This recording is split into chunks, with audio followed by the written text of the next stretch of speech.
8 test पहले ही complete कर चुके हैं। आज हम अपना टेस्ट नंबर 9 करेंगे। यदि आपने हमारे प्रीवियस लेक्चर्स नहीं देखे हैं तब आप हमारी प्लेलिस्ट विज़िट कर सकते हैं और साथ ही आने वाले लेक्चर्स को देखने के लिए हमारे यूट्यूब चैनल डिजी एडुशाला को सब्सक्राइब भी कर सकते हैं। और यदि आपको इस लेक्चर की PDF चाहिए तब आप हमारे टेलीग्राम चैनल डिजी एडुशाला को ज्वाइन भी कर सकते हैं, जिसका लिंक हमने अपने डिस्क्रिप्शन बॉक्स में दिया है। तो चलिए शुरू करते हैं PCS मंत्रा टेस्ट नंबर 9। इसमें फर्स्ट क्वेश्चन है, निम्नलिखित कथनों पर विचार कीजिए। 1. ध्वनि की चाल माध्यम की प्रत्यास्था पर निर्भर करती है। 2. ध्वनि की चाल माध्यम के घनत्व पर निर्भर करती है। उपयुक्त में से सत्य कथन कौन से हैं आपको बताना है। आपके पास ऑप्शन है A केवल 1, B केवल 2, C 1 और 2 दोनों, D ना तो 1 ना ही 2। इसका सही उत्तर होगा विकल्प C 1 और 2 दोनों। विकल्प C 1 और 2 दोनों। ध्वनि की चाल माध्यम की प्रत्यास्था और साथ ही माध्यम के घनत्व दोनों पर ही निर्भर करती है। यदि हम वायु की बात करें तो वायु में ध्वनि की चाल माध्यम की प्रत्यास्था पर ही निर्भर करती है।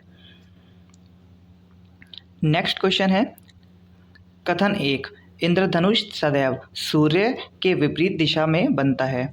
कथन 2 इंद्रधनुष सुबह पश्चिम तथा शाम को पूर्व दिशा में बनता है। दिए गए कोड की सहायता से आपको सही विकल्प का चयन करना है। आपके पास ऑप्शन है A दोनों कथन सत्य हैं, B दोनों कथन असत्य हैं, C कथन 1 सत्य है 2 असत्य है, D कथन 1 असत्य है और 2 सत्य है। इसका सही उत्तर होगा विकल्प A। इसमें दोनों ही कथन सत्य हैं। इंद्रधनुष सदैव सूर्य के विपरीत दिशा में बनता है और साथ ही इंद्रधनुष सुबह पश्चिम तथा शाम को पूर्व दिशा में बनता है। नेक्स्ट क्वेश्चन है, उत्तल दर्पण से बनने वाला प्रतिबिंब हमेशा होता है। A आभासी, B सीधा, C छोटा, D उपयुक्त सभी। इसका सही उत्तर होगा विकल्प D उपयुक्त सभी। उत्तल दर्पण से बनने वाला प्रतिबिंब हमेशा आभासी, सीधा और छोटा होता है, इसलिए विकल्प D हमारा सही उत्तर होगा। नेक्स्ट क्वेश्चन है, निम्नलिखित में से कौन प्राथमिक सेल का एक उदाहरण है। 1 वोल्टीय cell, B Leclanche cell, 3 Daniell cell, 4 nickel लोहा सेल। इसका सही उत्तर है विकल्प A केवल 1, 2 और 3। वोल्टीय, लैक्लेंच और डैनियल यह तीनों ही हमारे प्राथमिक सेल के उदाहरण हैं। नेक्स्ट क्वेश्चन है, चुंबकीय बल रेखाओं के संबंध में निम्नलिखित कथनों पर विचार कीजिए। 1 प्रत्येक पंक्ति एक खुला और निरंतर वक्र है। 2 ये उत्तरी ध्रुव से निकलती है और दक्षिणी ध्रुव पर समाप्त होती है। 3 वे उन ध्रुवों के पास भीड़ भाड़ वाले होते हैं जहां चुंबकीय क्षेत्र प्रबल होता है। आपको बताना है इन 3 कथनों में कौन कौन से कथन सही हैं। इसका सही उत्तर होगा विकल्प B अर्थात कथन 2 और 3। हमारा कथन 1 गलत है क्योंकि प्रत्येक रेखा एक बंद और निरंतर वक्र होता है और यहाँ पर हमें खुला दे रखा है, इसलिए विकल्प 1 हमारा गलत होगा। इसके अलावा विकल्प 2 और विकल्प 3 सही होंगे और ऑप्शन B हमारा सही उत्तर भी होगा। नेक्स्ट क्वेश्चन है, फ्यूज तार के संबंध में कौन सा कथन सत्य है। 1 इसके पदार्थ का गलनांक उच्च होता है। 2 उच्च कोटि का फ्यूज तार टिन का बना होता है। आपको बताना है इसमें कौन सा कथन सही है। इसमें विकल्प B केवल 2 उच्च कोटि का फ्यूज का तार टिन का बना होता है, यह हमारा सत्य है। इसके अलावा इसके पदार्थ का गलनांक उच्च नहीं निम्न होता है। फ्यूज ऐसे तार से निर्मित होता है जिसका गलनांक बहुत कम होता है, जिससे अधिक धारा प्रवाहित होने के कारण फ्यूज़ का तार गर्म होकर पिघल जाता है। इसके बाद परिपथ के टूटने से धारा में करंट बहना बंद हो जाता है और अच्छा फ्यूज़ तार हमारा टिन का बना होता है। वहीं जो सस्ते फ्यूज़ तार होते हैं वह सीसा एवं टिन मिश्र धातु के बने होते हैं। इस तरह विकल्प बी केवल 2 हमारा सत्य होगा। नेक्स्ट है, निम्नलिखित में से किस क्षेत्र में लेज़र किरणों का उपयोग होता है? ए, आंकड़ों के संग्रहण में, बी, होलोग्राफी में, सी, प्रतिरक्षा में, डी, उपयुक्त सभी। इसका सही उत्तर होगा विकल्प डी। लेज़र किरणों का उपयोग इन तीनों में ही होता है। और इसके अलावा हम बात करें तो सूचना तकनीकी में, दूरी एवं समय मापने में, स्वास्थ्य एवं चिकित्सा क्षेत्रों में भी लेज़र किरणों का उपयोग किया जाता है। इस तरह विकल्प डी हमारा सही उत्तर होगा। नेक्स्ट है, विकिरण द्वारा किसी वस्तु की ऊष्मा के क्षय होने की दर निर्भर करती है। ए, वातावरण के तापांतर पर, बी, वस्तु के पृष्ठ की प्रकृति पर, सी, पृष्ठ क्षेत्रफल पर, डी, उपयुक्त सभी। इसका सही उत्तर होगा विकल्प डी, उपयुक्त सभी, क्योंकि विकिरण द्वारा किसी वस्तु की ऊष्मा के क्षय होने की दर वातावरण के तापांतर पर, वस्तु के पृष्ठ की प्रकृति पर और पृष्ठ के क्षेत्रफल, इन तीनों पर ही निर्भर करती है। इस तरह विकल्प डी, उपयुक्त सभी हमारा सही उत्तर भी होगा। नेक्स्ट है, निम्नलिखित में से किसका उपयोग दर्पण बनाने में किया जाता है? A, silver nitrate, B, ammonium nitrate, C, silver bromide, D, ferric oxide. इसका सही उत्तर है विकल्प ए। दर्पण बनाने में सिल्वर नाइट्रेट का प्रयोग किया जाता है। इसके अलावा अन्य विकल्पों की बात करें तो अमोनियम नाइट्रेट उर्वरक बनाने में प्रयोग होता है, वहीं सिल्वर ब्रोमाइड फोटोग्राफी में उपयोग होता है और फेरिक ऑक्साइड यह एक रंजक के रूप में प्रयोग होता है। इस तरह विकल्प ए हमारा सही उत्तर होगा। नेक्स्ट है, निम्नलिखित में से कौन सुमेलित नहीं है? ए, बॉलोमीटर जिसका ऊष्मीय विकिरण को मापने का यंत्र है, बी, कैलोरीमीटर जो ऊष्मा की मात्रा को मापने का यंत्र है, सी, एक्यूमुलेटर विद्युत धारा को एम्पियर में मापने हेतु प्रयुक्त यंत्र है, डी, डायनेमोमीटर इंजन धारा उत्पन्न की गई शक्ति को मापने का यंत्र है। आपको बताना है इन चारों में से कौन सा सही सुमेलित नहीं है। इसमें विकल्प सी, एक्यूमुलेटर जो कि विद्युत ऊर्जा को संचित करने का यंत्र होता है, वहीं विद्युत धारा को एम्पियर में मापने हेतु जो यंत्र प्रयुक्त किया जाता है उसे हम अमीटर कहते हैं। इस तरह विकल्प सी इसका सही उत्तर होगा। नेक्स्ट क्वेश्चन है, निम्न में से कौन सी घटना का संबंध प्रकाश के प्रकीर्णन से संबंधित नहीं है? आपके पास ऑप्शन है, ए, आकाश का रंग नीला दिखाई देना, बी, दोपहर के समय सूर्य का रंग सफ़ेद दिखाई देना, सी, समुद्र के पानी का रंग नीला दिखाई देना, डी, साबुन के बुलबुलों का रंग रंगीन दिखाई देना। इसका सही उत्तर है विकल्प डी, साबुन के बुलबुलों का रंगीन दिखाई देना यह प्रकाश के प्रकीर्णन से संबंधित नहीं है। साबुन के बुलबुलों का रंगीन दिखना प्रकाश तरंगों के व्यतिकरण का उदाहरण है। इसके अलावा यह तीनों का ही संबंध प्रकाश के प्रकीर्णन से ही है। इस तरह विकल्प डी हमारा गलत हो जाएगा। नेक्स्ट क्वेश्चन है, कथन ए, ध्वनि तरंगे एक माध्यम से दूसरे माध्यम में जाने पर अपरिवर्तित होती हैं। कारण विभिन्न माध्यमों तथा विभिन्न तापों पर ध्वनि की चाल भिन्न भिन्न होती है। आपको बताना है इसमें कौन सा कथन सही है।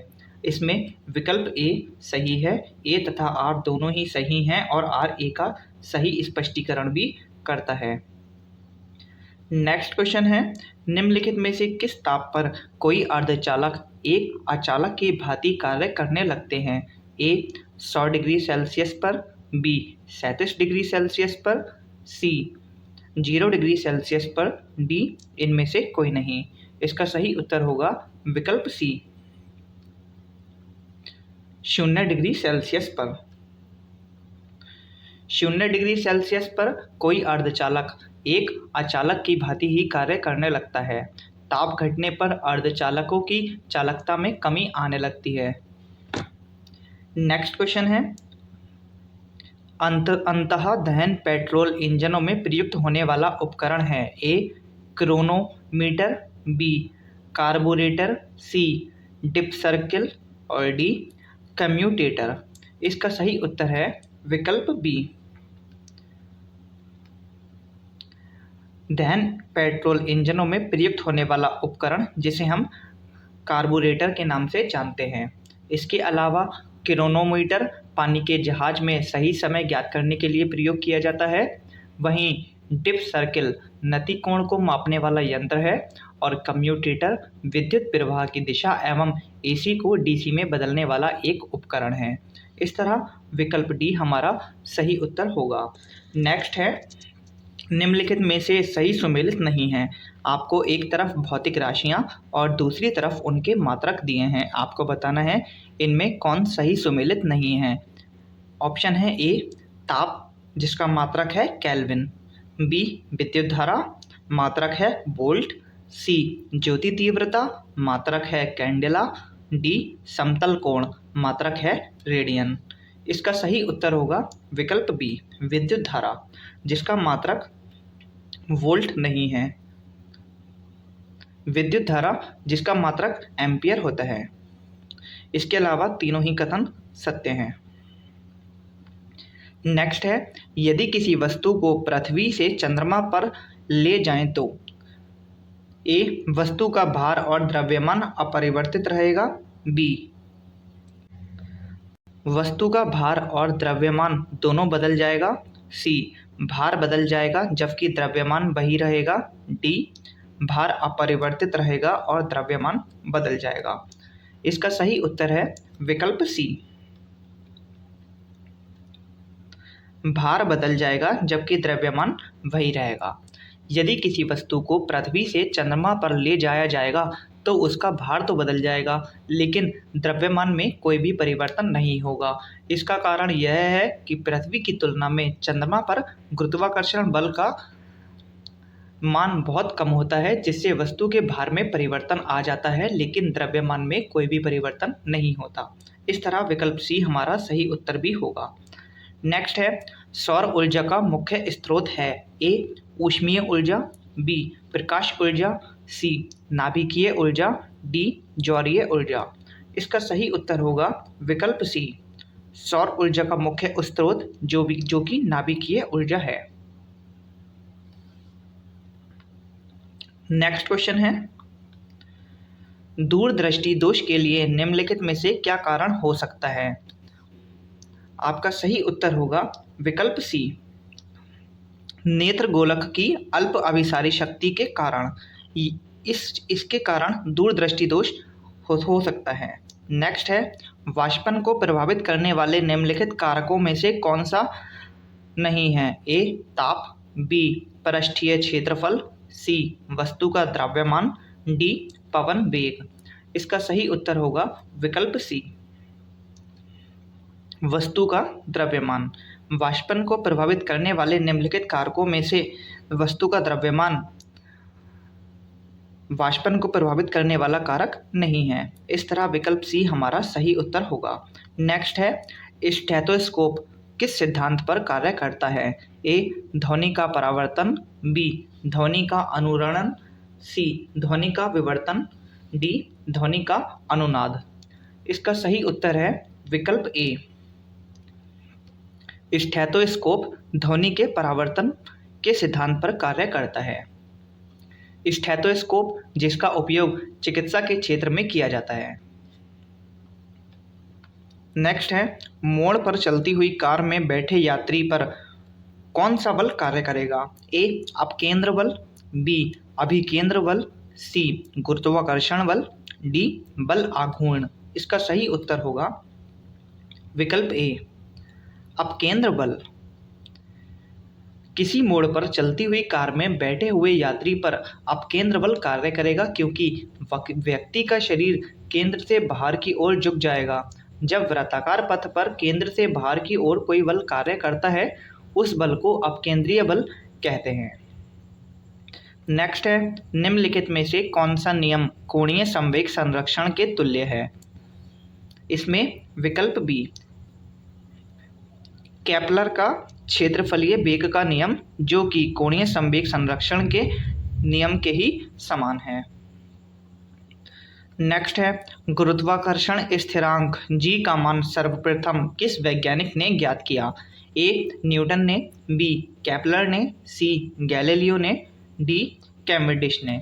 इसका सही उत्तर है विकल्प डी, कैवेंडिश ने।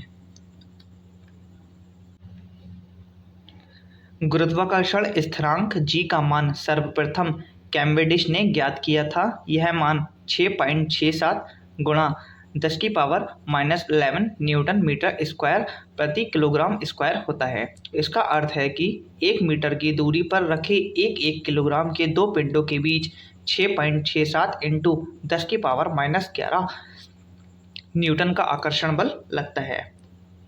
नेक्स्ट क्वेश्चन है, निम्नलिखित माध्यमों में से किस में ध्वनि का चाल सर्वाधिक होगी? ए कार्बन डाइऑक्साइड में, बी वायु में, सी पारे में, डी अल्कोहल में।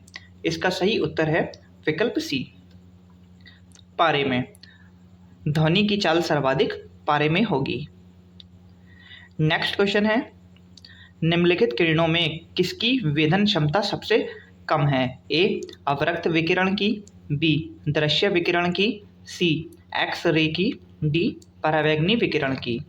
इसका सही उत्तर है विकल्प ए,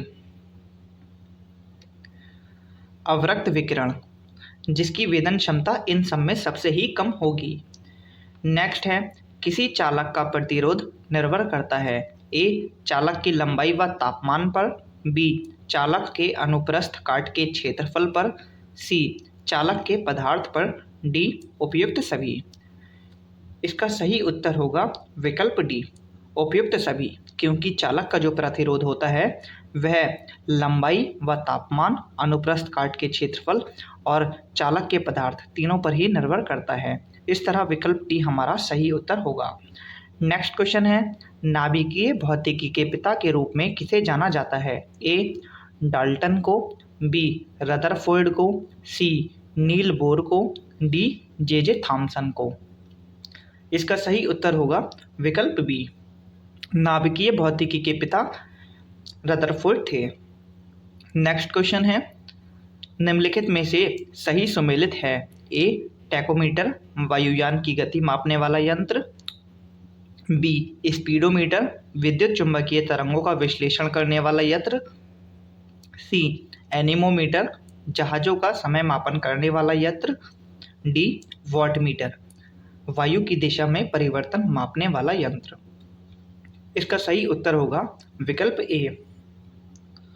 इसमें विकल्प ए टैकोमीटर, जो वायुयान की गति मापने वाला यंत्र है, यह सही सुमेलित है।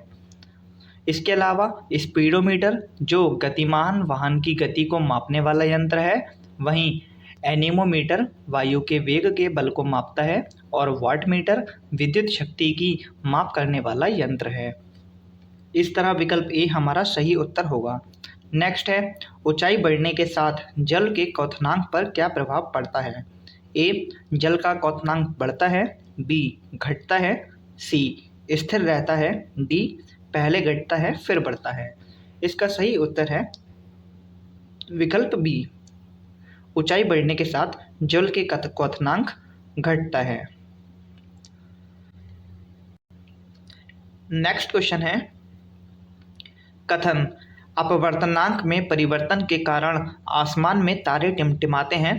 कारण है, वायुमंडल में अपवर्तनांक में परिवर्तन के कारण प्रकाश की किरणें अपवर्तित होकर अपनी दिशा से हट जाती हैं। आपको बताना है इसमें कौन सा कथन सही है। इसमें विकल्प सी, कथन और कारण दोनों ही सही हैं और कारण कथन की सही व्याख्या भी करता है। इस तरह विकल्प सी हमारा सही उत्तर होगा। नेक्स्ट क्वेश्चन है, विद्युत बल्बों में निम्नलिखित में से कौन सी गैस भरी जाती है? A nitrogen, B neon, C organ, D nitrogen के साथ ऑर्गन। इसका सही उत्तर है विकल्प डी, विद्युत बल्बों में नाइट्रोजन के साथ ऑर्गन गैस भरी जाती है। नेक्स्ट क्वेश्चन है, निम्नलिखित में से किसका ऊष्मीयमान सर्वाधिक होता है? ए हाइड्रोजन का, बी सीएनजी का, डी बायोमास का, बायोगैस का, डी कोयले का। इसका सही उत्तर है विकल्प ए हाइड्रोजन, जिसका ऊष्मीयमान सर्वाधिक होता है। नेक्स्ट है, घरेलू विद्युत आपूर्ति में नेक्स्ट क्वेश्चन है, अर्धचालक पदार्थ में अशुद्धियां मिलाने पर उसकी विद्युत चालकता पर क्या प्रभाव पड़ता है? ए बढ़ जाती है, बी घट जाती है, सी कोई प्रभाव नहीं पड़ता, डी विद्युत धारा का प्रवाह रुक जाता है। इसका सही उत्तर होगा विकल्प ए अर्धचालक पदार्थ में अशुद्धियां मिलाने पर उसकी विद्युत चालकता बढ़ जाती है। अर्धचालक ऐसे पदार्थ होते हैं जिनकी विद्युत चालकता चालक एवं अचालक पदार्थों के मध्य होती है।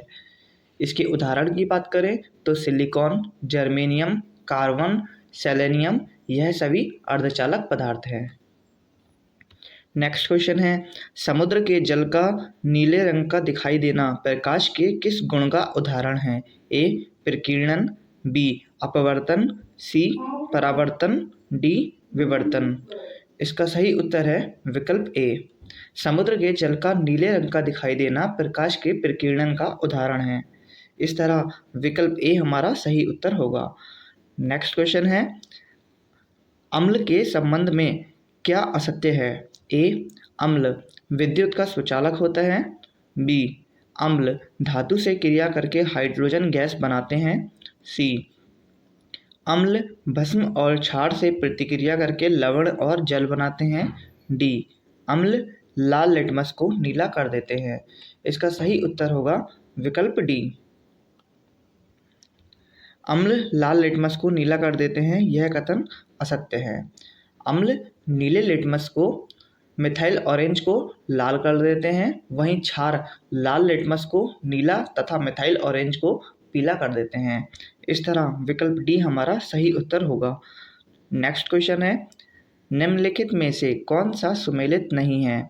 ए मैग्नीशियम हाइड्रोक्साइड पेट की अम्लता को दूर करने में सहायक है, बी कॉपर सल्फेट कीटाणुनाशक के रूप में प्रयोग किया जाता है, सी साइट्रिक एसिड दवा एवं खाद्य पदार्थों के संरक्षण में उपयोग किया जाता है, डी कैल्शियम हाइड्रोक्साइड मिट्टी की अम्लता को दूर करने में सहायक है।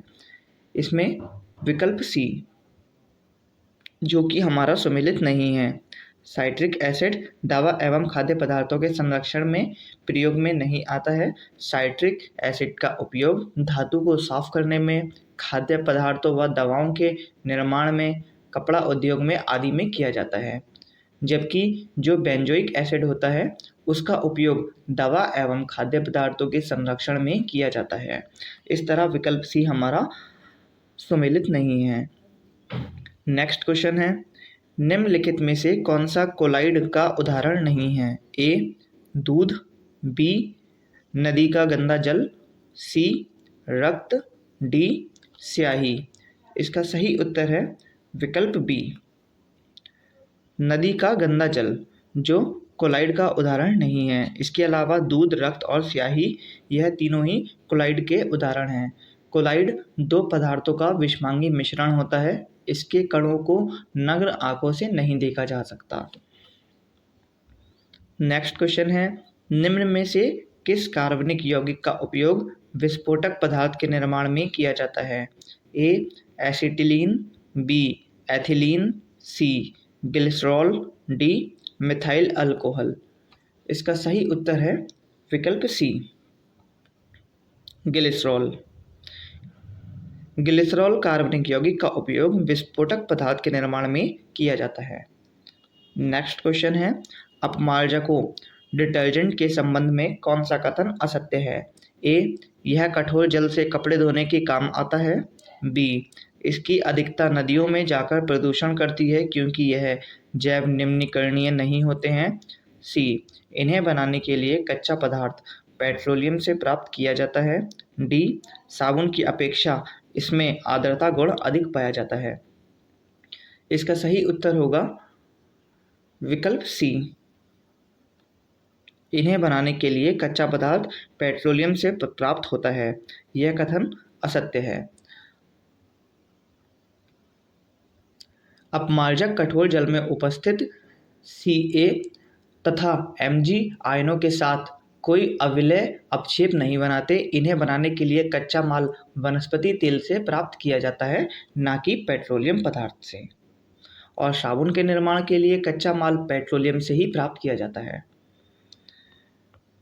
नेक्स्ट क्वेश्चन है, निम्नलिखित में से कौन सा थर्मोप्लास्टिक का उदाहरण नहीं है? ए बेकेलाइट, बी पॉलीविनाइल क्लोराइड जिसे हम पीवीसी भी कहते हैं, सी पॉलीस्टाइरीन और डी नायलॉन। इसका सही उत्तर होगा विकल्प ए बेकेलाइट, जो एक थर्मोप्लास्टिक का उदाहरण नहीं है। थर्मोप्लास्टिक गर्म करने पर मुलायम और ठंडा करने पर कठोर हो जाता है और इसमें गुण सदैव विद्यमान रहते हैं, जबकि थर्मोसेटिंग प्लास्टिक वह प्लास्टिक है जो पहली बार गर्म करने पर मुलायम हो जाता है, परंतु इसे पुनः गर्म करके मुलायम नहीं बनाया जा सकता। नेक्स्ट क्वेश्चन है, जर्मन सिल्वर में निम्न में से कौन सा पदार्थ नहीं पाया जाता है? ए कॉपर, बी जिंक, सी निकिल, डी एल्यूमिनियम। इसका सही उत्तर है विकल्प डी एल्यूमिनियम। जर्मन सिल्वर में कॉपर, जिंक और निकिल पाया जाता है। इसका उपयोग बर्तन एवं मूर्तियां बनाने में किया जाता है। नेक्स्ट क्वेश्चन है, निम्न में से कौन सा कथन सत्य है? एक ऐसे तत्व जिनके परमाणु क्रमांक भिन्न भिन्न परंतु परमाणु द्रव्यमान समान होते हैं समस्थानिक कहलाते हैं। दो ऐसे तत्व जिनकी परमाणु संख्या समान परंतु परमाणु भार भिन्न भिन्न होते हैं समस्थानिक कहलाते हैं। आपको बताना है इनमें कौन कौन से कथन सत्य हैं। इसमें विकल्प डी, ना तो एक ना ही दो, अर्थात उपयुक्त दोनों में से कोई भी कथन सत्य नहीं है।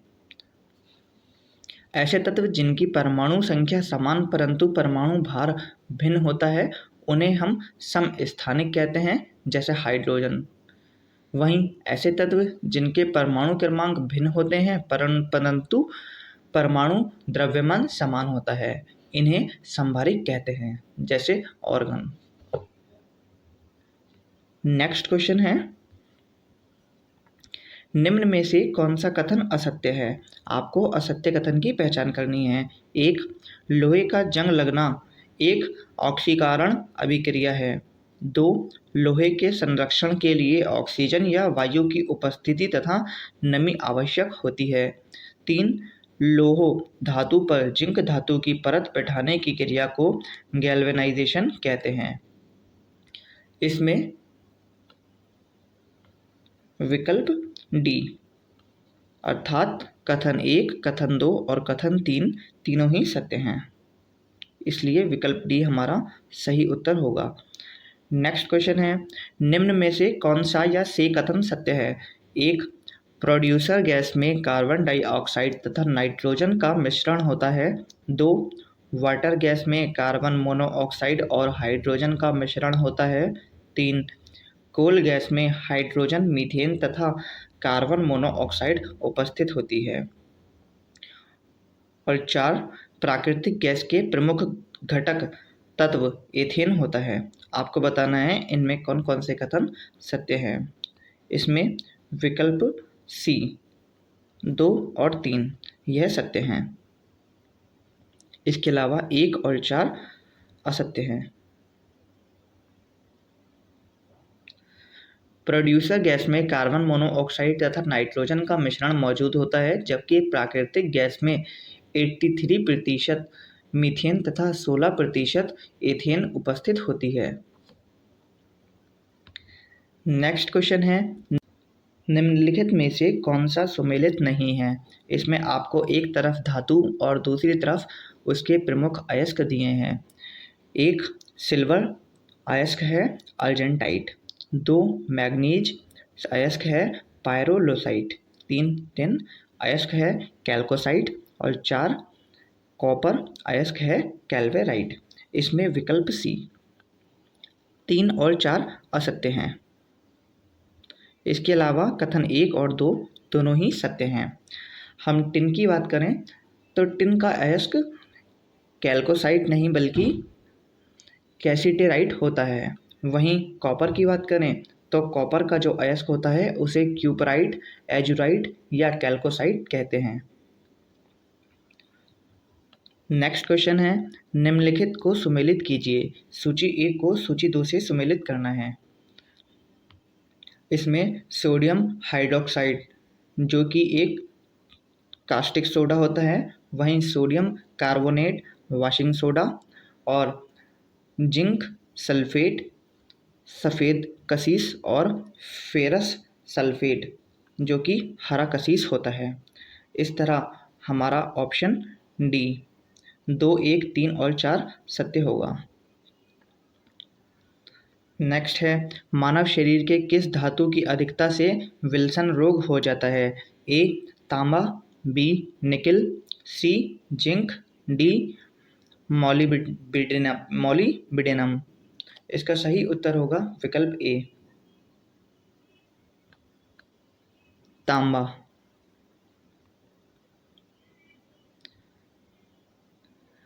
मानव शरीर में तांबा धातु की मात्रा में वृद्धि हो जाने पर विल्सन रोग हो जाता है। नेक्स्ट क्वेश्चन है, निम्नलिखित में से कौन सा सुमेलित है? 1 लौह चूर्ण अमोनिया गैस बनाने में प्रयोग में आता है। 2 निकिल वनस्पति तेलों से कृत्रिम घी बनाने में। और 3 सिल्वर चूर्ण सल्फ्यूरिक एसिड बनाने में। इसमें बताना है आपको कौन सा सुमेलित है।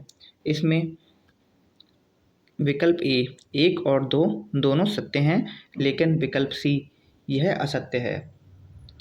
सल्फ्यूरिक अम्ल के निर्माण में प्लेटिनम चूर्ण का इस्तेमाल किया जाता है, ना कि सिल्वर चूर्ण। नेक्स्ट क्वेश्चन है, महंगे कांच के पात्र के निर्माण में कौन से कांच का प्रयोग किया जाता है? ए सोडा कांच, बी शीशा क्रिस्टल कांच, सी क्राउन कांच, डी फ्लिंट कांच। इसका सही उत्तर होगा विकल्प बी। महंगे कांच पात्र के निर्माण में शीशा क्रिस्टल कांच का प्रयोग किया जाता है। नेक्स्ट है, निम्नलिखित में से कौन से पॉलीमर का उपयोग केवल निर्माण में किया जाता है? ए पॉलीस्टाइरीन, बी नेफ्लॉन, सी पॉलीविनाइल क्लोराइड पीवीसी और डी पॉलीप्रोपाइन। इसका सही उत्तर होगा विकल्प सी पॉलीविनाइल क्लोराइड अर्थात पीवीसी। नेक्स्ट है, कांच पर लेखन कार्य के लिए किसका उपयोग किया जाता है? ए हाइड्रोक्लोरिक एसिड, बी आइसोक्लोरिक एसिड, सी हाइड्रोफ्लोरिक एसिड और डी कैल्सीक्लोरिक एसिड। इसका सही उत्तर होगा विकल्प सी हाइड्रोफ्लोरिक एसिड। कांच पर लेखन कार्य के लिए हाइड्रोफ्लोरिक अम्ल का उपयोग किया जाता है। हाइड्रोफ्लोरिक अम्ल को म्यूरेटिक एसिड भी कहा जाता है। नेक्स्ट क्वेश्चन है, निम्नलिखित में से कौन सा या से सुमेलित नहीं है? 1 जल की अस्थायी कठोरता कैल्शियम और मैग्नीशियम के बाइकार्बोनेट लवण होने के कारण। 2 सिल्वर ब्रोमाइड कृत्रिम वर्षा कराने में सहायक। सी पिटवा लोहा कार्बन की मात्रा अपेक्षाकृत अधिक होती है। 4 किसी पदार्थ का परमाणु उस पदार्थ के सभी गुण विद्यमान रहते हैं। आपको बताना है इनमें कौन सा सुमेलित नहीं है। इसका सही उत्तर होगा विकल्प बी 2 और 3 यह हमारे सुमेलित नहीं है। नेक्स्ट क्वेश्चन है, पानी का कौन सा गुण इसके एक अच्छा विलायक बनाता है? ए उच्च क्वथनांक, बी उच्च द्विध्रुवीय आघूर्ण, सी उच्च विशिष्ट ऊष्मा, डी उच्च विशिष्ट गुरुत्व। इसका सही उत्तर है विकल्प बी उच्च द्विध्रुवीय आघूर्ण जो कि पानी का एक अच्छा विलायक बनाता है। नेक्स्ट क्वेश्चन है, ताप बढ़ाने पर विसरण की दर ए बढ़ जाती है, बी घट जाती है, सी पहले बढ़ती है फिर घटती है, डी कोई परिवर्तन नहीं होता। इसका सही उत्तर होगा विकल्प ए। ताप बढ़ाने पर विसरण की दर बढ़ जाती है। किसी पदार्थ का फैलना तथा अन्य पदार्थ के साथ मिश्रित होना विसरण कहलाता है। विसरण गैसों में सबसे तीव्र एवं ठोस में सबसे मंद होता है। ताप बढ़ने पर विसरण की दर बढ़ जाती है, जैसे इत्र की सुगंध, सुलगती हुई अगरबत्ती की सुगंध आदि। नेक्स्ट है, निम्नलिखित में से कौन समांगी की तरह दिखाई पड़ता है पर वास्तव में विषमांगी होता है? ए, नदी का गंदा जल, बी, स्याही, सी, वायु में धुआं, डी, चूने के पत्थर को जल में मिलाना। इसका सही उत्तर होगा विकल्प बी, स्याही। स्याही देखने में समांगी तथा वास्तव में विषमांगी मिश्रण होता है। स्याही एक कोलाइड है जो समांगी की तरह दिखता है परंतु वास्तव में विषमांगी होता है। इन्हें सूक्ष्मदर्शी से देखा जा सकता है। इसके कण फिल्टर पेपर के आर पार निकल जाते हैं। इसके अलावा अन्य तीनों ही कथन हमारे समांगी मिश्रण के उदाहरण हैं। नेक्स्ट है, ब्रह्मांड में सर्वाधिक किस अवस्था के पदार्थ पाए जाते हैं? ए, प्लाज्मा, बी, ठोस, C, gas, D, Bose Einstein condensate. इसका सही उत्तर है विकल्प ए। ब्रह्मांड में सर्वाधिक प्लाज्मा अवस्था के पदार्थ पाए जाते हैं। प्लाज्मा, जिसे सुपर हॉट मैटर भी कहा जाता है, प्लाज्मा पदार्थ की चौथी अवस्था होती है। इस अवस्था में ये कण अत्यधिक ऊर्जा वाले और अत्यधिक उत्तेजित होते हैं। उदाहरण की बात करें तो फ्लोरोसेंट ट्यूब और नियॉन बल्ब में प्लाज्मा, आकाशीय बिजली, सूर्य तथा तारों में ऑरोरा लाइट आदि में प्लाज्मा की उपस्थिति देखी जा सकती है। नेक्स्ट क्वेश्चन है, ताजे घाव के लिए आयोडीन का टिंचर एक प्रतिरोधी है। यह तात्विक आयोडीन का एक तंतु विलयक विलयन है जिसमें नहीं होता है। ए, जल, बी, एसीटोन, सी, अल्कोहल, डी, पोटेशियम आयोडाइड। इसका सही उत्तर है विकल्प बी, एसीटोन। आयोडीन टिंचर एक प्रतिरोधी है तथा इसका निर्माण जल एवं अल्कोहल के साथ 2 से 7% आयोडीन मिलाने पर होता है। नेक्स्ट क्वेश्चन है, पानी में साबुन और डिटर्जेंट की मैल दूर करने की क्रिया किसके निर्माण द्वारा होती है?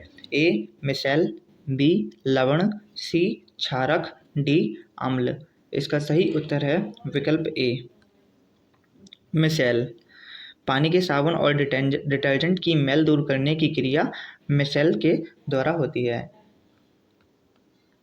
नेक्स्ट है, निम्नलिखित में से कौन सा एक उच्चतम मात्रा में हाइड्रोजन आयन H+ देता है? A, sodium hydroxide, B, milk of magnesia, C, नींबू का रस, डी, अमाशय रस। इसका सही उत्तर है विकल्प डी, अमाशय रस। नेक्स्ट है, निम्न में से किसका उपयोग न्यूट्रॉन मंदक के रूप में नहीं किया जाता है? ए, भारी जल, बी, ग्रेफाइट, सी, बेरिलियम ऑक्साइड, डी, सोडियम तथा पोटेशियम के मिश्र धातु। इसका सही उत्तर है विकल्प डी, सोडियम तथा पोटेशियम की मिश्र धातु, जिसका उपयोग न्यूट्रॉन मंदक के रूप में नहीं किया जाता है। नेक्स्ट है, निम्नलिखित रेडियो एक्टिव पदार्थ में किसकी अर्ध आयु अधिकतम है? ए, कार्बन 14, बी, प्लूटोनियम 239, सी, रेडियम 226, डी, यूरेनियम 238। इसका सही उत्तर है विकल्प डी, यूरेनियम 238, जिसकी रेडियोएक्टिव पदार्थों में अर्ध आयु सबसे अधिकतम होती है। अर्ध आयुकाल वह समय जिसमें कोई रेडियो सक्रिय पदार्थ विघटित होकर अपनी प्रारंभिक मात्रा का आधा हो जाता है, उसे रेडियो सक्रिय पदार्थ का अर्ध आयुकाल कहा जाता है। नेक्स्ट है, निम्न में से कौन सा अधातु ठोस अवस्था में मिलता है? ए, ब्रोमीन, बी, बोरोन, सी, क्रिप्टन, डी, रेडॉन। इसका सही उत्तर है विकल्प बी, बोरॉन, जो कि अधातु अपनी ठोस अवस्था में मिलता है।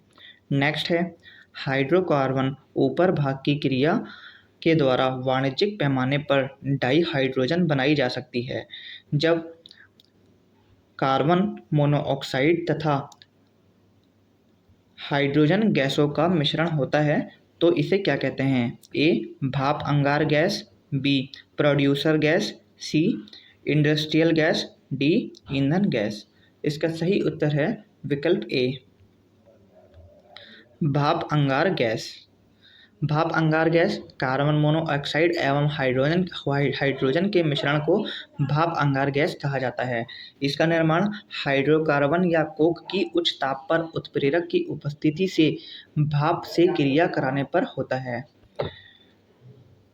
नेक्स्ट क्वेश्चन है, निम्न में से कौन सा स्वच्छ ईंधन का एक उदाहरण है? ए कोक, बी प्रोपेन, सी पेट्रोल, डी मोम।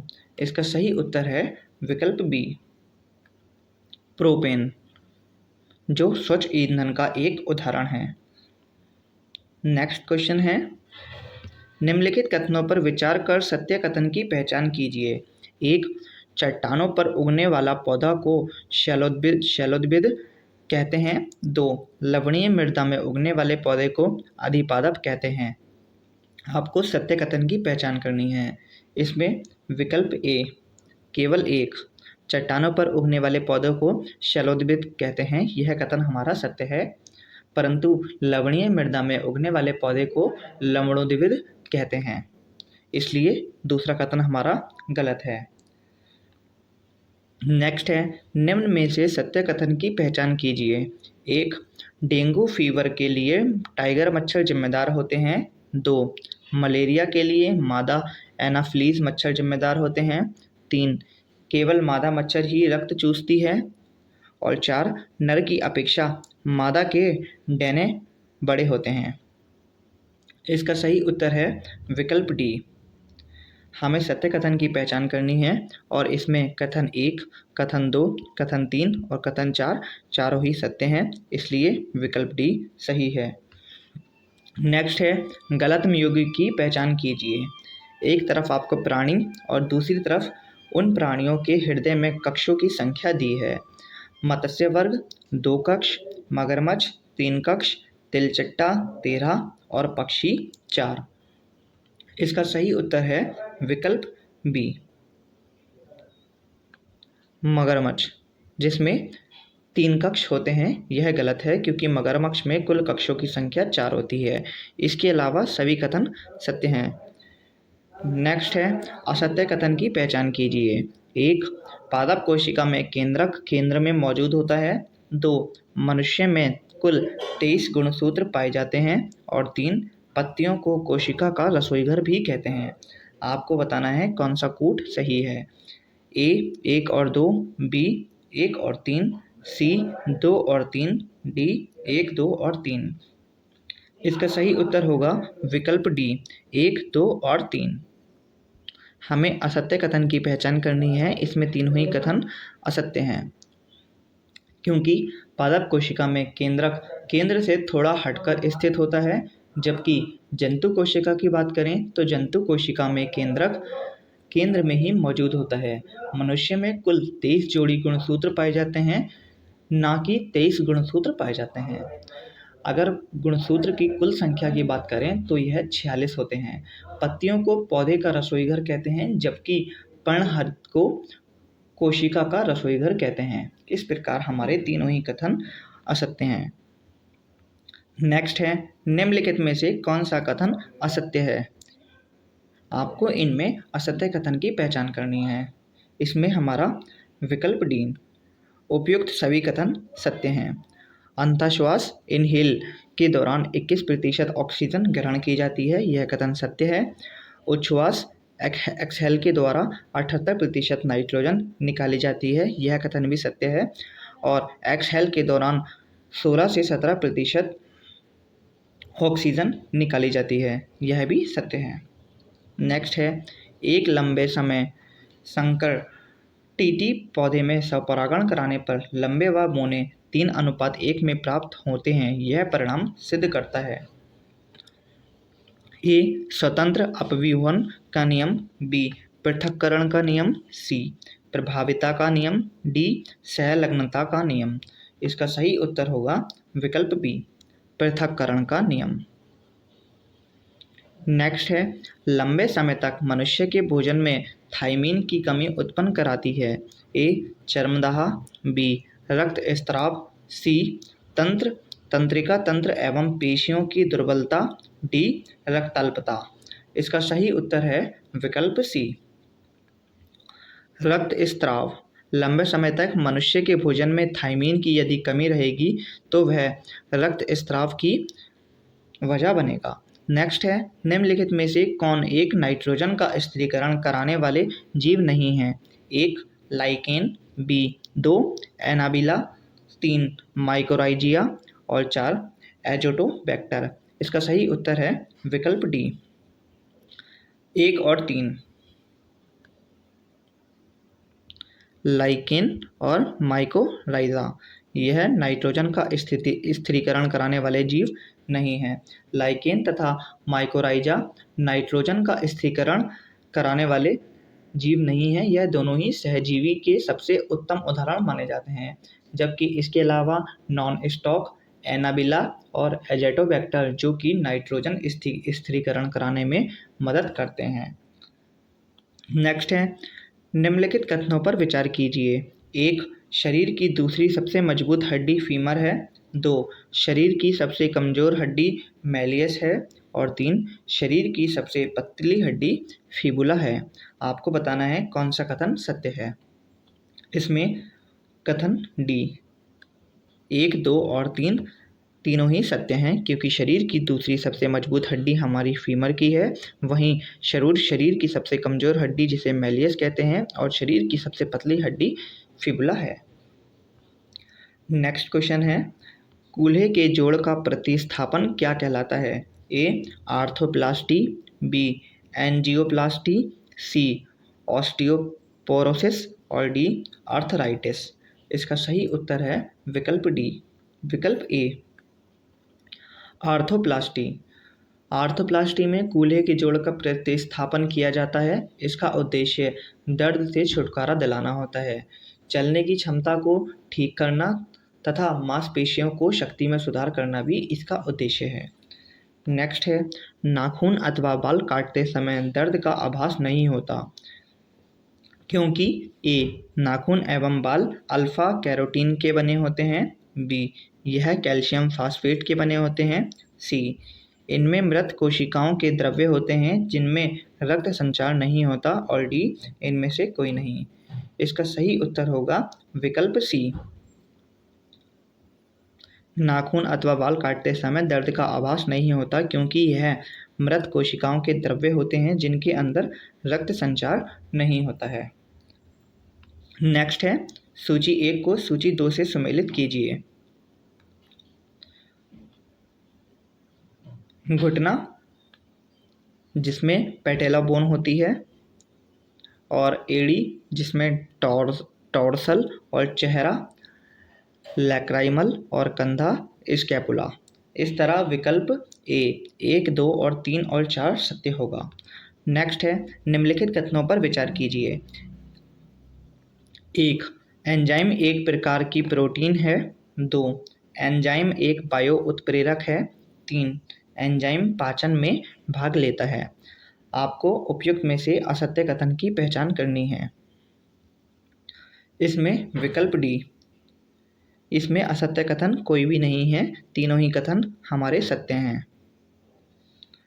नेक्स्ट है, सत्य कथन की पहचान कीजिए। ए ग्रहणी बड़ी आंत का मुख्य भाग है, बी सीकम अमाशय से जुड़ा भाग है, सी अमाशय का कार्डियक भाग ग्रासनाल से जुड़ा होता है और डी छोटी आंत का मध्य भाग कॉलन कहलाता है। इसका सही उत्तर है विकल्प सी अमाशय का कार्डियक भाग जो ग्रासनाल से जुड़ा होता है, इसलिए विकल्प सी हमारा सत्य होगा। नेक्स्ट है, निम्न में से कौन सा धातु युक्त विटामिन है जिसकी कमी से पर्नीशियस एनीमिया होता है? ए बायोटीन, बी साइनोकोबालेमिन, सी फॉलिक एसिड और डी रेटिनॉल। इसका सही उत्तर है विकल्प बी। साइनोकोबालामीन। साइनोकोबालामीन विटामिन B12 का रासायनिक नाम है जिसमें कोबाल्ट धातु पाया जाता है। इसकी कमी से रक्त की कमी होती है जिसे पर्नीशियस एनीमिया कहते हैं। नेक्स्ट है धमनियों की भित्तियां मोटी होती हैं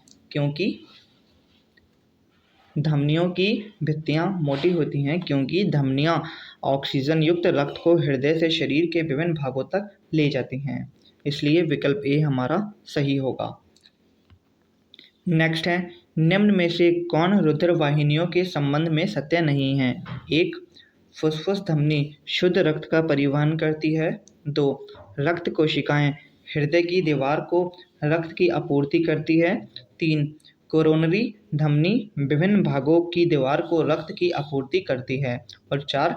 धमनियों का रंग लाल और शरीर की सतह पर मौजूद होता है। आपको बताना है कौन सा कथन सत्य नहीं है। इसमें विकल्प डी 1, 2, 3 और 4 तीनों ही कथन सत्य नहीं है। फुसफुस धमनी शुद्ध रक्त का नहीं अपितु अशुद्ध रक्त का परिवहन करती है, अर्थात यह एक अपवाद है। रक्त कोशिकाएं विभिन्न अंगों की दीवार को रक्त की आपूर्ति करती हैं, जबकि हृदय की दीवार को रक्त की आपूर्ति कोरोनरी धमनी करती है। और धमनियों का लाल रंग जरूर होता है, परंतु यह शरीर की मांसपेशियों में गहराई तक मौजूद होती हैं, जबकि शरीर की सतह पर जो शिराएं पाई जाती हैं जो नीले रंग की होती हैं। इस तरह सभी कथन हमारे असत्य हैं। एक यीस्ट कोशिका में एक ग्लूकोज अणु कुल कितने एटीपी उत्पन्न करता है। ए 2 एटीपी, बी 4 एटीपी, सी 36 एटीपी और डी 38 एटीपी। इसका सही उत्तर है विकल्प ए 2 एटीपी। यीस्ट कोशिका में एक ग्लूकोज 2 एटीपी उत्पन्न करता है। नेक्स्ट है सही सुमेल है। ए अर्घ छोर जहाँ मीठा स्वाद का अनुभव होता है, जीभ का पश्च छोर जहाँ खट्टे स्वाद का अनुभव होता है, पार्श्व पश्च किनारा नमकीन स्वाद और पार्श्व अर्घ किनारा कड़वा स्वाद। आपको बताना है कौन सा सत्य है। इसका सही उत्तर है विकल्प ए अर्घ छोर जहाँ मीठे स्वाद का अनुभव होता है। वहीं पश्च छोर की बात करें वहाँ कड़वा स्वाद का अनुभव होता है।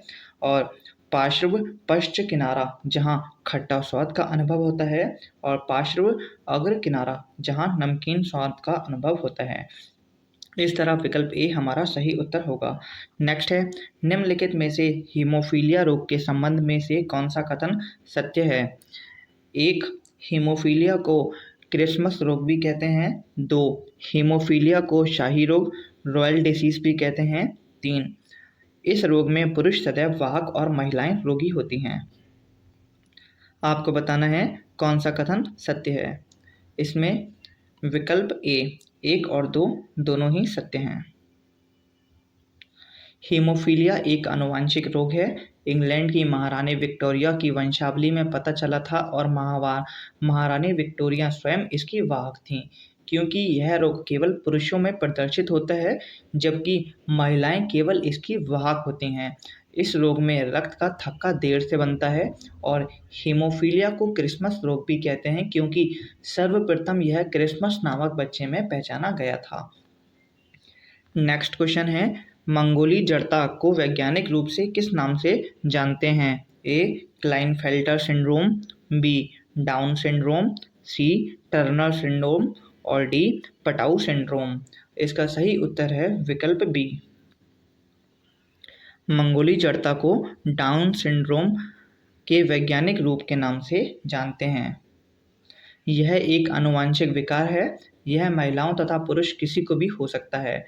इसमें 21वें जोड़ी गुणसूत्र में 2 गुणसूत्र के अलावा एक तीसरा गुणसूत्र भी मौजूद होता है। नेक्स्ट है ऑक्सीटोसिन के संबंध में निम्नलिखित कथनों पर विचार कीजिए और असत्य कथन की पहचान कीजिए। यहाँ पर हमें असत्य नहीं सत्य कथन की पहचान करनी होगी क्योंकि ऑप्शन हमारे सत्य कथन के ही हैं। नेक्स्ट है एक, इसे दुग्ध स्त्रावक हार्मोन कहते हैं। दो, इसे लव हार्मोन भी कहते हैं। और तीन, इसे वृद्धि हार्मोन भी कहते हैं। ऑक्सीटोसिन की बात करें तो ऑक्सीटोसिन को दुग्ध स्रावक हार्मोन कहा जाता है, क्योंकि दूधिए गाय भैंस के दूध के उत्पादन करने के लिए इस हार्मोन का ही उपयोग करते हैं और इसका उपयोग सब्जी उत्पादन के लिए भी किया जाता है।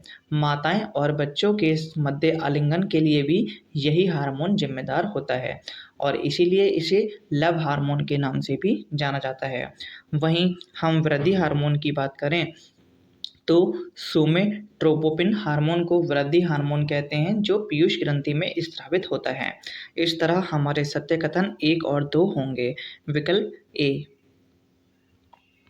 नेक्स्ट है, कीट संवर्धन क्या है? एक, ए कीटों की वृद्धि के विज्ञान का। बी जंतुओं के अध्ययन करने का विज्ञान। सी मछलियों का अध्ययन करने का विज्ञान। डी कीटों को मारने का विज्ञान। इसका सही उत्तर है विकल्प ए, कीट संवर्धन, जिसे कीटों की वृद्धि करने के विज्ञान के रूप में भी जाना जाता है। नेक्स्ट है, निम्नलिखित में से असत्य युग्म की पहचान कीजिए।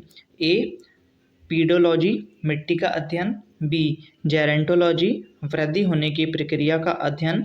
सी एंटोमोलॉजी, मानव शरीर का अध्ययन। और डी आर्थोलॉजी, अस्थि संधि का अध्ययन। इसमें आपको असत्य युग्म की पहचान करनी है। इसमें विकल्प सी एंटोमोलॉजी, मानव शरीर का अध्ययन, यह असत्य है। एंटोमोलॉजी कीट पतंगों के अध्ययन को कहा जाता है, ना कि मानव शरीर के अध्ययन को। यदि हम मानव शरीर के अध्ययन की बात करें तो इसे हम एनाटॉमी विज्ञान के नाम से जानते हैं। नेक्स्ट है, निम्नलिखित कथनों पर विचार कर सत्य कथन की पहचान कीजिए। एक, किसी व्यक्ति के पाचन तंत्र की जांच करने के लिए उपयोग किया जाने वाला यंत्र एंडोस्कोपी कहलाता है। दो, ईसीजी का पूर्ण रूप इलेक्ट्रोकार्डियोग्राफ है। आपको इसमें सत्य कथन की पहचान करनी है। इसमें विकल्प ए केवल एक सत्य है। ईसीजी का पूर्ण रूप इलेक्ट्रोकार्डियोग्राम है, ना कि इलेक्ट्रोकार्डियोग्राफ। इलेक्ट्रोकार्डियोग्राफ उस मशीन का नाम है जिससे ईसीजी का परीक्षण किया जाता है। नेक्स्ट क्वेश्चन है, क्या कारण है कि जलीय जीवों की श्वसन दर स्थलीय जीवों की श्वसन दर की तुलना में बहुत तेज होती है? ए जल में ऑक्सीजन की मात्रा अधिक होने से। बी जल में प्रदूषित होने के कारण। सी जल में कार्बन डाइऑक्साइड की मात्रा कम होने के कारण। और डी जल में ऑक्सीजन की मात्रा कम होने के कारण। इसका सही उत्तर है विकल्प डी, जल में ऑक्सीजन की मात्रा कम होने के कारण जलीय जीवों की श्वसन दर स्थलीय जीवों की श्वसन दर की तुलना में बहुत तेज होती है। नेक्स्ट क्वेश्चन है, श्वसन के दौरान गैसों का विनिमय कहाँ होता है? ए ग्रसनी में। बी श्वास नली और कंठ में। सी फेफड़ों की कूपिका कोशिका में। और डी नासिका गुहा में। इसका सही उत्तर है विकल्प सी, फेफड़ों की कूपिका कोशिका में। नेक्स्ट, निम्नलिखित में से असत्य कथन की पहचान कीजिए। ए 120 mmHg सिस्टोलिक रक्तदाब माना जाता है। बी 80 mmHg डायस्टोलिक रक्तदाब माना जाता है। सी मनुष्य का हृदय एक धड़कन में 0.8 सेकंड का समय लेता है। और डी 1 मिनट में मनुष्य का हृदय औसतन 60 से 8 लीटर रक्त पंप करता है। इसका सही उत्तर होगा विकल्प डी, विकल्प डी जो हमारा असत्य है। 1 मिनट में मनुष्य का हृदय औसतन 7 से 8 लीटर नहीं बल्कि 5 लीटर रक्त का काम करता है। नेक्स्ट है, हमारे शरीर में मूत्र का सही मार्ग है। हमारे शरीर में मूत्र के सही मार्ग की बात करें तो सबसे पहले किडनी, उसके बाद मूत्र नली, फिर मूत्राशय और फिर मूत्र मार्ग। इस तरह विकल्प सी सत्य होगा। नेक्स्ट है, निम्नलिखित कथनों पर विचार कीजिए। हीमोडायलिसिस किडनी के खराब होने पर किया जाने वाला उपचार है। 2 हमारी किडनी औसतन प्रतिदिन 180 लीटर रक्त निस्यंदित करती है। उपरोक्त में से आपको असत्य कथन की पहचान करनी है। इसमें विकल्प डी, इनमें से कोई भी कथन असत्य नहीं है। नेक्स्ट है, सूची 1 को सूची 2 से सम्मिलित कीजिए। लार, लार जिसमें जो टाइलिन से संबंधित है, अमाशयी रस पेप्सिन, अग्नाशयी रस ट्रिप्सिन और आंतरीय रस डाइसैकरेज। इस तरह विकल्प बी 3, 4, 2 और 1 सही सम्मिलित है। नेक्स्ट है, मस्तिष्क का वह भाग जो हमारी अनैच्छिक क्रियाओं को नियंत्रित करता है, सामान्यतः उसे श्वसन का केंद्र सेंटर फॉर रेस्पिरेशन भी कहा जाता है। वह मस्तिष्क का कौन सा भाग है? ए सेरिब्रम, बी सेरिबेलम, सी मेडुला ऑब्लांगाटा और डी हाइपोथैलेमस। इसका सही उत्तर है विकल्प सी, मेडुला ऑब्लांगाटा। नेक्स्ट है, मोनोसैकेराइड कार्बनिक अणुओं के किस समूह से संबंधित है? ए न्यूक्लिक एसिड, बी प्रोटीन, सी कार्बोहाइड्रेट और डी लिपिड। इसका सही उत्तर है विकल्प सी, कार्बोहाइड्रेट। मोनोसैकेराइड कार्बनिक अणुओं के कार्बोहाइड्रेट समूह से संबंधित है। नेक्स्ट है, कौन सुमेलित नहीं है? ए विटामिन के से बेरी रोग, विटामिन ए से जीरोपैथेल्मिया, विटामिन सी से स्कर्वी और विटामिन डी से रिकेटस। इसका सही उत्तर है विकल्प ए, विटामिन के से बेरी नहीं बल्कि रक्त का थक्का ना बनने का रोग होता है। नेक्स्ट है, हृदय की धड़कन को उत्तेजित करने वाला हार्मोन कौन सा है? एक ए डायरोक्सिन, बी गैसेट्रिन, सी ग्लाइकोजन और डी डोपामाइन। इसका सही उत्तर है विकल्प ए, थायरॉक्सिन, जो हृदय की धड़कन को उत्तेजित करने वाला हार्मोन है। नेक्स्ट है, निम्नलिखित कथनों पर विचार कीजिए। 1 पक्षी यूरिक एसिड का उत्सर्जन करते हैं। 2 मनुष्य की मांसपेशियों में अनॉक्सीशन होता है। और 3 पीनियल ग्रंथि हमारी जैविक घड़ी को नियंत्रित करती है। आपको बताना है उपयुक्त में से कौन सा या से कथन सत्य हैं। इसका हमारा विकल्प डी 1, 2 और 3 तीनों ही कथन हमारे सत्य हैं। नेक्स्ट क्वेश्चन है, निम्नलिखित में से कौन से कथन या कौन से कथन सत्य नहीं है? 1 त्वचा उपकलकीय ऊतक एपिथेलिकल टिश्यूज का बना होता है। 2 पौधों में वृद्धि के लिए जिम्मेदार विभाज्योतक ऊतक होता है। और 3 कंडरा संयोजी ऊतक टेंडन कनेक्टिविटी टिश्यूज हड्डियों को हड्डियों से जोड़ता है। आपको बताना है इनमें कौन सी कथन सत्य नहीं है। इसमें विकल्प डी केवल 3 कंडरा संयोजी ऊतक टेंडन कनेक्टिव इशू हड्डियों को हड्डियों से जोड़ता है, यह कथन गलत है। नेक्स्ट क्वेश्चन है, सूची 1 को सूची 2 से मिलान करना है। ए थायराइड जिसका संबंध थायरॉक्सिन से है। और अग्नाशय जिसका संबंध इंसुलिन से है। ए थायराइड जिसका संबंध थायरॉक्सिन और अग्नाशय जिसका संबंध इंसुलिन से है। वहीं अधिवृक्क का संबंध एड्रेनलिन से है और पीयूष ग्रंथि जिसका संबंध थायरॉक्सिन से है। इस तरह विकल्प डी 2, 3, 4 और 1 हमारा सही सुमेलित होगा। नेक्स्ट क्वेश्चन है, रक्त स्कंदन की प्रक्रिया को क्या कहा जाता है? ए हीमोस्टैटिस, बी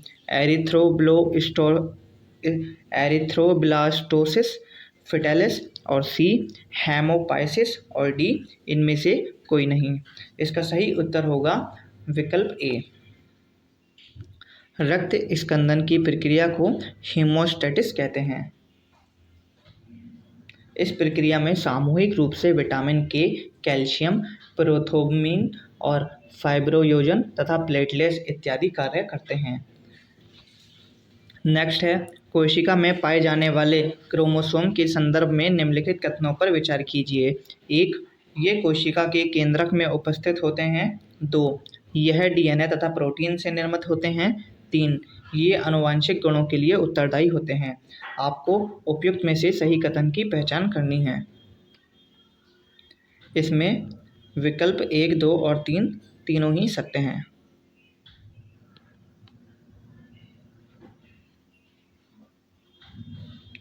निम्नलिखित में से किसने जीव द्रव्य की खोज की? A. Robert Hooke, B. Robert Crown, C. Leeuwenhoek और डी. डुजार्दिन। इसका सही उत्तर है विकल्प डी, डुजार्दिन। डुजार्दिन ने जीव द्रव्य की खोज की थी, जबकि रॉबर्ट हुक ने कोशिका, रॉबर्ट ब्राउन ने केंद्रक की खोज की थी। नेक्स्ट है, निम्नलिखित में से कौन सा एक कोशिकीय जीव नहीं है? ए. जीवाणु, बी. अमीबा, सी. पैरामीशियम और डी. विषाणु। इसका सही उत्तर है विकल्प डी, विषाणु। नेक्स्ट है, कोशिका संरचना के संबंध में निम्नलिखित कथनों पर विचार कीजिए। 1. कोशिका द्रव्य एवं केंद्रक को सम्मिलित रूप से जीव द्रव्य कहा जाता है। 2. कोशिका झिल्ली एक अर्ध पारगम्य संरचना होती है। आपको उपयुक्त में से सही कथन की पहचान करनी है। इसमें कथन 1 और कथन 2 दोनों ही सत्य हैं। नेक्स्ट है, कोशिका की भित्ति के संबंध में क्या सही नहीं है? कोशिका झिल्ली की भांति यह पारगम्य होती है, यह कथन हमारा गलत है। कोशिका भित्ति पारगम्य होती है, इसका प्रमुख कार्य कोशिका झिल्ली की रक्षा करना तथा कोशिका को सूखने से बचाना है, और इसके अलावा अन्य तीनों ही विकल्प हमारे सत्य हैं। नेक्स्ट है, निम्नलिखित में से किसके विभाजन को साइटोकाइनेसिस कहा जाता है? ए. केंद्रक, बी. कोशिका द्रव्य, सी. केंद्रक तथा कोशिका द्रव्य दोनों और डी. उपयुक्त में से कोई नहीं। इसका सही उत्तर है विकल्प बी, कोशिका द्रव्य। कोशिका द्रव्य के विभाजन की अवस्था को साइटोकाइनेसिस कहा जाता है, जो केंद्रक के विभाजन के पश्चात घटित होता है। नेक्स्ट है, जीवों के घाव का भरना किस प्रकार के विभाजन का उदाहरण है? ए. गुणसूत्री, ए. अर्धसूत्री, बी. समसूत्री, सी. अर्धसूत्री तथा डी. उपयुक्त में से कोई नहीं। इसका सही उत्तर है विकल्प बी, समसूत्री। नेक्स्ट क्वेश्चन है, निम्नलिखित में से किसे प्राचीनतम जीवित जीवाश्म कहा जाता है? A. Cyanobacteria, B. Actinomycetes, C. Archaebacteria, D. उपयुक्त में से सभी। इसका सही उत्तर है विकल्प सी, आर्कीबैक्टीरिया। आर्कीबैक्टीरिया को प्राचीनतम जीवधारियों का प्रतिनिधित्व मानते हुए इन्हें प्राचीनतम जीवित जीवाश्म कहा जाता है। साइनोबैक्टीरिया को पृथ्वी का सफलतम जीवधारियों का समूह माना जाता है। इस तरह विकल्प सी हमारा सही उत्तर होगा। नेक्स्ट है, बैक्टीरियोफेज क्या है? ए. जीवाणु, बी. विषाणु, सी. कवक, डी. उपयुक्त में से कोई नहीं। इसका सही उत्तर है विकल्प बी, विषाणु। बैक्टीरियोफेज जीवाणुओं के ऊपर आश्रित रहने वाले विषाणु होते हैं। इनका एक प्रमुख गुण जल को सड़ने से रोकना है। नेक्स्ट है, निम्नलिखित में से कौन सा रोग जीवाणुओं के कारण नहीं होता है? एक. ए. केले में बंकी टॉप ऑफ बनाना रोग, बी. नींबू का कैंकर रोग, सी. आलू का सैंथिल रोग, डी. गेहूं का टुंडू रोग।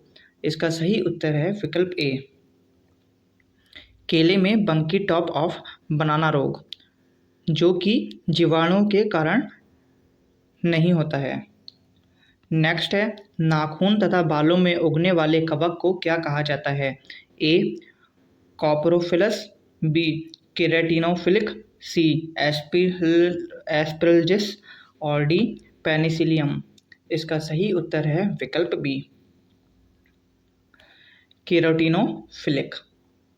नेक्स्ट है, निम्नलिखित में से किसका अध्ययन माइकोलॉजी कहा जाता है? ए लाइकेन, बी प्रोटोजोआ, सी कवक और डी शैवाल। इसका सही उत्तर है विकल्प सी, कवक के अध्ययन को माइकोलॉजी कहा जाता है। नेक्स्ट है, प्रयोगशाला में प्रयुक्त होने वाला लिटमस पेपर किस लाइकेन से प्राप्त किया जाता है? ए रेमिनेला, बी रोसेला, सी रेंडियर मास और डी परमेलिया। इसका सही उत्तर है विकल्प बी, रोसेला। प्रयोगशाला में प्रयुक्त होने वाला लिटमस पेपर रोसेला लाइकेन से प्राप्त किया जाता है। इस तरह विकल्प बी सही है। नेक्स्ट है, लाइकेन के संबंध में निम्नलिखित कथनों पर विचार कीजिए। एक, लाइकेन वायु प्रदूषण के संकेतक होते हैं। दो, वायु प्रदूषण वाले स्थान पर लाइकेन अधिक उगते हैं। इसमें आपको कौन सा कथन सही नहीं है यह बताना है। विकल्प बी, जो कि असत्य है। वायु प्रदूषण वाले स्थान पर लाइकेन नहीं उगते हैं। पेड़ की छालों पर उगने वाले लाइकेन को कॉर्टिकोलस तथा खाली चट्टानों पर उगने वाले लाइकेन को सेक्सिकोलस कहते हैं। नेक्स्ट क्वेश्चन है, निम्नलिखित में से किसे आंतरिक शैवाल की कहा जाता है? तो क्लोरेला, जिसे आंतरिक शैवाल कहा जाता है। नेक्स्ट है, निम्नलिखित में से किसे जीवित जीवाश्म की संज्ञा दी जाती है? विकल्प डी, साइकस, जिसे जीवित जीवाश्म की संज्ञा दी जाती है। नेक्स्ट है, कोशिका द्रव्य के संबंध में निम्नलिखित कथनों पर विचार करना है और आपको इसमें बताना है कौन सा कथन सत्य है। हमें इसमें केवल सत्य कथन की पहचान करनी है कि कौन कौन से कथन सत्य हैं। एक, कोशिका भित्ति और केंद्रक के बीच में पाए जाने वाले द्रव्य पदार्थ को कोशिका द्रव्य कहा जाता है। सही है। कोशिका द्रव्य में ही अंतर प्रद्रव्य जालिका, राइबोसोम आदि पाए जाते हैं, यह भी कथन सत्य है। और कोशिका द्रव्य और केंद्रक को सम्मिलित रूप से जीव द्रव्य अर्थात प्रोटोप्लाज्म कहा जाता है, यह भी कथन सत्य है। इस तरह विकल्प डी 1, 2 और 3 तीनों ही कथन सत्य हैं और हमें सत्य कथन की ही पहचान करनी थी, यह हमारा गलत है। केवल हमें इसमें बताना है कौन कौन से कथन सत्य हैं और विकल्प डी 1, 2 और 3 तीनों ही सत्य हैं। नेक्स्ट है, निम्नलिखित में से कौन सा रोग जीवाणु जनित है? ए कुशिंग रोग, बी हीमोफीलिया, सी निमोनिया और डी जॉन्डिस। इसका सही उत्तर है विकल्प सी, निमोनिया, जो कि जीवाणु जनित रोग है। नेक्स्ट है, कैब्स चक्र मनुष्य की शारीरिक क्रियाविधि के किस भाग से संबंधित है? कैब्स चक्र जो मनुष्य के श्वसन तंत्र से संबंधित है, ऑप्शन ए। नेक्स्ट है, मानव शरीर का कौन सा भाग श्वसन क्रिया को नियंत्रित करता है? मानव शरीर का पास वेरालाई भाग, जो कि श्वसन क्रिया को नियंत्रित करता है। नेक्स्ट है, निम्नलिखित में से कौन से रुधिर का कार्य है? 1, शरीर का तापमान नियंत्रण, 2, भोजन सामग्री, अंतःस्त्रावी एवं उत्सर्जित पदार्थों, गैसों आदि का परिवहन। इसका सही उत्तर है विकल्प सी, 1 और 2 दोनों, यह दोनों ही कार्य रुधिर के कार्य हैं। नेक्स्ट है, निम्नलिखित में से कौन सा प्रोटोजोआ मानव शरीर के लिए हानिकारक नहीं है? इसमें विकल्प डी एंट अविमा कोलाई, जो कि प्रोटोजोआ मानव शरीर के लिए हानिकारक नहीं है। नेक्स्ट है, निम्नलिखित में से कौन सा सुमेलित नहीं है? इसमें विकल्प डी 2 और 3, जो कि सुमेलित नहीं है। शरीर के कुल भार में जल का प्रतिशत 55 नहीं 65% होता है। वहीं पोलियो ड्रॉप की खोज एल्बर्ट सेबिन ने की थी, ना कि जॉन साल्क। वहीं पोलियो टीके की खोज जॉन साल्क ने ही की थी। नेक्स्ट है, अग्नाशयी रस में उपस्थित किस एंजाइम के द्वारा प्रोटीन का पाचन किया जाता है? विकल्प बी ट्रिप्सिन। अग्नाशयी रस में उपस्थित एंजाइमों को पूर्ण पाचक रस कहा जाता है, क्योंकि इसमें कार्बोहाइड्रेट, प्रोटीन तथा वसा तीनों का पाचन करने वाले एंजाइम उपस्थित होते हैं। नेक्स्ट है, निम्नलिखित में से कौन सा दीर्घमात्रिक पोषक तत्व नहीं है? A magnesium, B calcium, C sulphur और डी मैग्नीज। इसका सही उत्तर है विकल्प डी मैग्नीज। नेक्स्ट है, निम्नलिखित में से कौन सा तत्व पौधे में इंडोल एसिटिक एसिड के संश्लेषण में उपयोगी होता है? विकल्प बी, जिंक। नेक्स्ट है, प्रकाश संश्लेषण के संबंध में निम्नलिखित कथनों पर विचार कीजिए। एक, लाल एवं नीले प्रकाश के प्रकाश संश्लेषण की क्रिया सर्वाधिक होती है। दो, ताप बढ़ने के साथ प्रकाश संश्लेषण की दर भी बढ़ती है। इसमें विकल्प ए केवल एक सत्य है। प्रकाश संश्लेषण की क्रिया 0 डिग्री से 37 डिग्री सेल्सियस तक तापमान बढ़ने पर बढ़ती है, परंतु 37 डिग्री सेल्सियस से उच्च ताप पर घटने लगती है। इसी प्रकार प्रकाश संश्लेषण की क्रिया प्रकाश की निम्न तीव्रता पर तो बढ़ती है, परंतु जैसे जैसे तीव्रता उच्च होती जाती है यह घटने लगती है। नेक्स्ट है, निम्नलिखित में से कौन सा अनियततापी वर्ग का उदाहरण है? ए, सरीसृप, बी, पक्षी, सी, स्तनधारी और डी, उपयुक्त सभी। इसका सही उत्तर है विकल्प ए, सरीसृप, जो कि अनियततापी वर्ग का उदाहरण है। नेक्स्ट है, एंजाइम क्या होता है? ए, प्रोटीन, बी, कार्बोहाइड्रेट, सी, वसा और डी, उपयुक्त में से कोई नहीं। इसका सही उत्तर है विकल्प ए, प्रोटीन। नेक्स्ट है, निम्नलिखित में से कौन सा सही सुमेलित नहीं है? A, vitamin D calciferol, B, vitamin E tocopherol, C, vitamin B12 cyanocobalamin और डी, विटामिन B7 पायरिडॉक्सिन। इसका सही उत्तर है विकल्प डी, विटामिन B7 पायरिडॉक्सिन। यह कथन हमारा सुमेलित नहीं है। विटामिन B7 का रासायनिक नाम बायोटीन है। पायरिडॉक्सिन विटामिन जो कि विटामिन B6 का नाम है, इसलिए विकल्प डी सही सुमेलित नहीं है। नेक्स्ट है, वायवीय श्वसन के संबंध में निम्नलिखित कथनों पर विचार करें। एक, वायवीय श्वसन ऑक्सीजन की अनुपस्थिति में संपन्न होता है। दो, वायवीय श्वसन का प्रथम चरण माइटोकॉन्ड्रिया में तथा द्वितीय चरण कोशिका द्रव्य में संपन्न होता है। इसका सही उत्तर होगा विकल्प सी।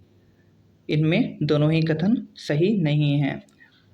वायवीय श्वसन ऑक्सीजन की उपस्थिति में संपन्न होता है तथा वायवीय श्वसन का प्रथम चरण कोशिका द्रव्य में तथा द्वितीय चरण माइटोकॉन्ड्रिया में संपन्न होता है। नेक्स्ट है, मनुष्य में निद्रा रोग स्लीपिंग सिकनेस किसके कारण होती है? ए, फफूंद, बी, प्रोटोजोआ, सी, जीवाणु और डी, विषाणु। इसका सही उत्तर है विकल्प बी, प्रोटोजोआ। मनुष्य में निद्रा रोग प्रोटोजोआ के कारण होता है। नेक्स्ट है, निम्नलिखित में से कौन सा सुमेलित नहीं है? इसमें विकल्प ए, पीत ज्वर। पीत ज्वर जो कि एक जीवाणु नहीं विषाणु रोगी रोग है। नेक्स्ट है, निम्नलिखित में से कौन सा सही सुमेलित नहीं है? स्वाइन फ्लू H5N1 और बर्ड फ्लू H1N1। आपको बताना है कौन सा सुमेलित नहीं है। इसमें विकल्प सी, 1 और 2 दोनों ही सुमेलित नहीं है, क्योंकि स्वाइन फ्लू का मुख्य विषाणु H1N1 है और वहीं बर्ड फ्लू का मुख्य विषाणु H1H5N1 है। नेक्स्ट है, निम्नलिखित में से कौन सा सही सुमेलित है? इसमें विकल्प बी, डेंड्रोलॉजी, वृक्षों और झाड़ियों का अध्ययन, यह सही सुमेलित है। इसके अलावा एंथोलॉजी की बात करें तो वो पुष्पों के अध्ययन से संबंधित है और पोमोलॉजी फलों का अध्ययन और लिमोलॉजी झीलों तथा अलवणीय जलीय पादपों के अध्ययन से संबंधित है।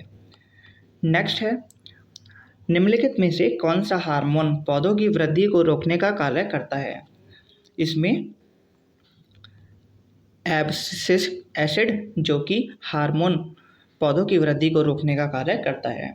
इस तरह हमने अपने 140 क्वेश्चन जो कि GS साइंस से संबंधित थे कंप्लीट कर लिए हैं। यदि आपको हमारे लेक्चर्स पसंद आ रहे हैं तब आप हमारे चैनल को लाइक, शेयर एंड सब्सक्राइब कर सकते हैं और साथ ही किसी भी तरह की PDF या फिर टेस्ट सीरीज़ पाने के लिए आप हमारे टेलीग्राम चैनल डिजी एडुशाला को भी ज्वाइन कर सकते हैं, जिसका लिंक हमने अपने डिस्क्रिप्शन बॉक्स में दिया है। धन्यवाद।